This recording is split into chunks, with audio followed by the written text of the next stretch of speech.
아버지께서 우리에게 얼마나 큰 사랑을 주셨는지를 생각하여 보십시오. 하나님께서 우리를 당신의 자녀라고 일컬어 주셨으니 우리는 하나님의 자녀입니다.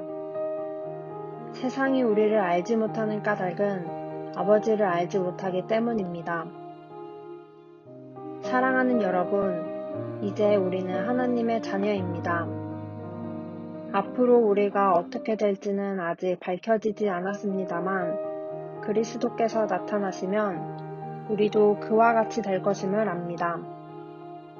그때 우리가 그를 참 모습 그대로 뵙게 될 것이기 때문입니다. 그에게 이런 소망을 두는 사람은 그가 깨끗하신 것과 같이 누구나 자기를 깨끗하게 합니다. 죄를 짓는 사람마다 불법을 행하는 사람입니다. 죄는 곧 불법입니다. 여러분이 아는 대로 그리스도께서는 죄를 없애려고 나타나셨습니다. 그리스도는 죄가 없는 분이십니다. 그러므로 그리스도 안에 머물러 있는 사람마다 죄를 짓지 않습니다. 죄를 짓는 사람마다 그를 보지도 못한 사람이고 그를 알지도 못한 사람입니다. 어린 자녀 여러분, 아무에게도 미혹을 당하지 마십시오. 의를 행하는 사람은 하나님께서 의로우신가 같이 의롭습니다.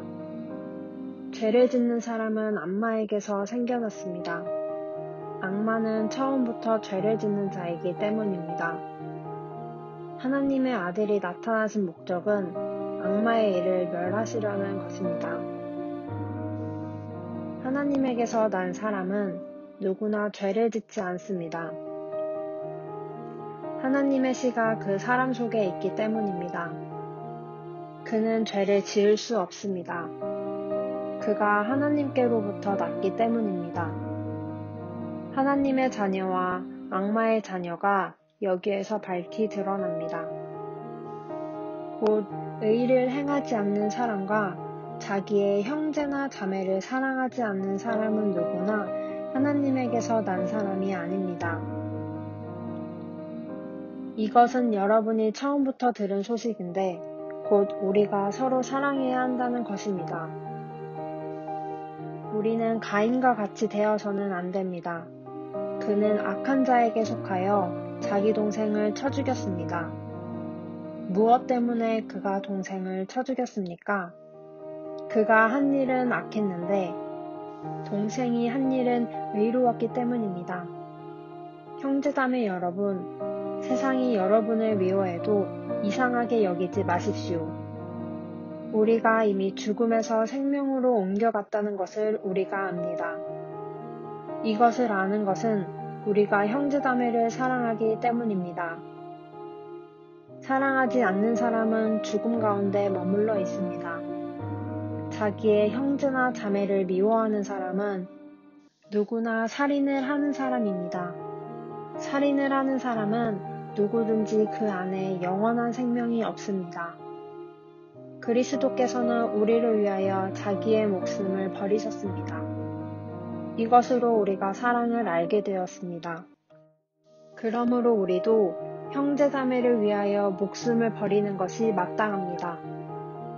누구든지 세상 재물을 가지고 있으면서 자기 형제나 자매의 궁핍함을 보고도 마음문을 닫고 도와주지 않으면 어떻게 하나님의 사랑이 그 사람 안에 머물겠습니까? 자녀 여러분, 우리는 말로나 혀로만 사랑하지 말고 행함과 진실함으로 사랑합시다. 이렇게 함으로써 우리가 진리에서 났음을 우리는 알게 되고 하나님 앞에서 확신을 가지게 될 것입니다.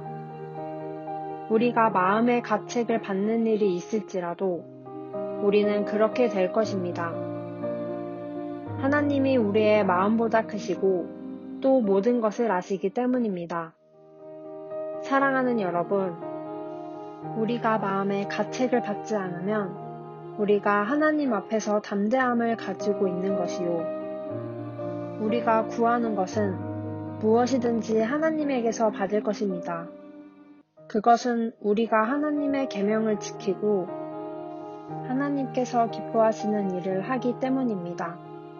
이것이 하나님의 계명이니 곧 그 아들 예수 그리스도의 이름을 믿고 그리스도께서 우리에게 명하신 대로 서로 사랑하라는 것입니다. 그리스도의 계명을 지키는 사람은 그리스도 안에 있고 그리스도께서도 그 사람 안에 계십니다. 우리는 그리스도께서 우리 안에 계심을 그가 우리에게 주신 성령으로 압니다.